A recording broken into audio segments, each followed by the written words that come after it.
Lorsque vous voyagez en avion, c'est une question que vous ne vous êtes sans doute jamais posée. Combien l'appareil possède-t-il d'écrous, de boulons et surtout, sont-ils suffisamment bien serrés?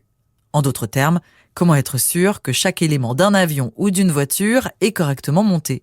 Même le plus petit de ces éléments, celui qui vous semble le plus insignifiant.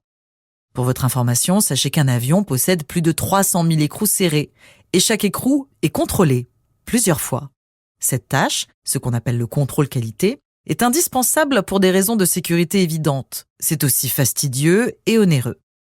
Une start-up a imaginé une technologie capable de contrôler toutes les opérations manuelles effectuées par un outil, comme le serrage d'écrous par exemple.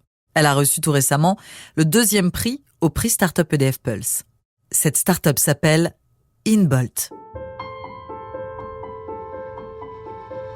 Chaque année, les prix Startup EDF Pulse récompensent les pépites françaises et européennes qui répondent aux défis de demain grâce à de nouvelles solutions technologiques. La 7e édition s'est tenue le 1er décembre dernier autour de start-up et d'innovations désireuses de construire un monde plus durable, un monde où tout devient possible. Je suis Ambline Roche, bienvenue dans cet épisode hors série d'Avant-demain, le podcast qui décrypte le futur en sachant que c'est aujourd'hui que tout se joue.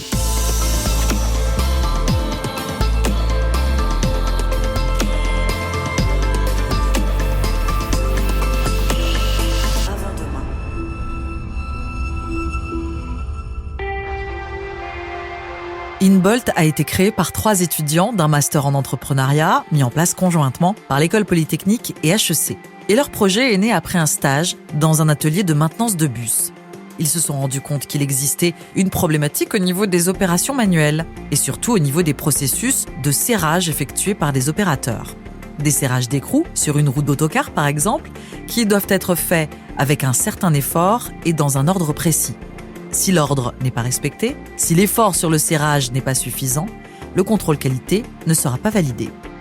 Alors à quoi ressemble cette technologie imaginée par InBolt, capable de contrôler des opérations manuelles? J'ai rencontré Rudy Cohen, le CIO et cofondateur d'InBolt. Concrètement, le produit, c'est un petit boîtier qu'on va venir fixer sur des outils manuels dans l'industrie, des clés dynamométriques, des tournevis, des perceuses, et qui va permettre de suivre en temps réel la réalisation d'une tâche par un opérateur. Et donc, on va pouvoir le guider, faire du contrôle qualité et enregistrer toutes les données pour assurer la traçabilité. Aujourd'hui, le contrôle qualité dans les autocars ne va pas être forcément le plus important, pas aussi important que dans des industries comme de l'aérospatiale ou du ferroviaire. Mais parfois, c'est la sécurité qui peut être en jeu. Des sécurités humaines, peut-être, mais on va dire surtout des sécurités matérielles. Il peut y avoir des accidents. Un exemple, il y a eu un satellite il y a quelques années qui est tombé au sol parce que 10 écrous avaient été mal serrés. Et ça s'est soldé en plusieurs centaines de millions de dollars perdus pour l'entreprise. InBolt a donc inventé ce petit boîtier qui permet de digitaliser les processus manuels industriels. Mais comment l'idée de la caméra 3D leur est-elle venue? C'est Louis, notre CTO, qui est notre directeur technique, qui a eu cette idée d'utiliser des capteurs optiques 3D. L'idée, elle lui venait de la manière dont sont faites les photos panorama sur le téléphone. En fait, ils viennent coller des pans de photos les uns aux autres.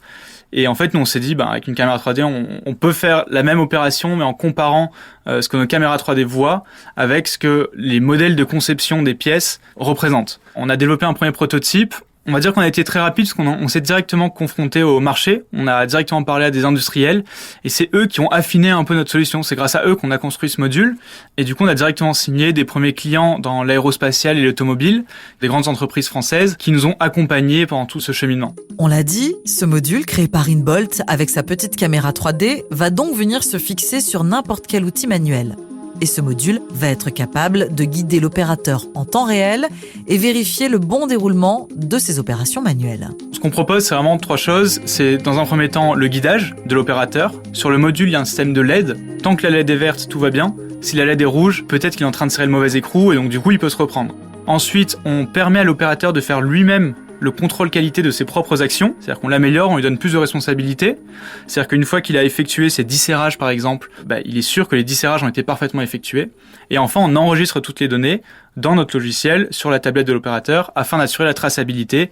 Et ça sert à nos clients. Grâce à ça, ils peuvent prouver à leurs clients que la qualité a été vérifiée sur chacune des actions avec une granularité très fine. Dans les opérations manuelles, il n'existe pas que le serrage d'écrou, bien sûr. Le boîtier d'InBolt peut être utilisé aussi lors d'opérations de perçage, de soudure, bref, des interventions où un outil va être utilisé par un opérateur humain.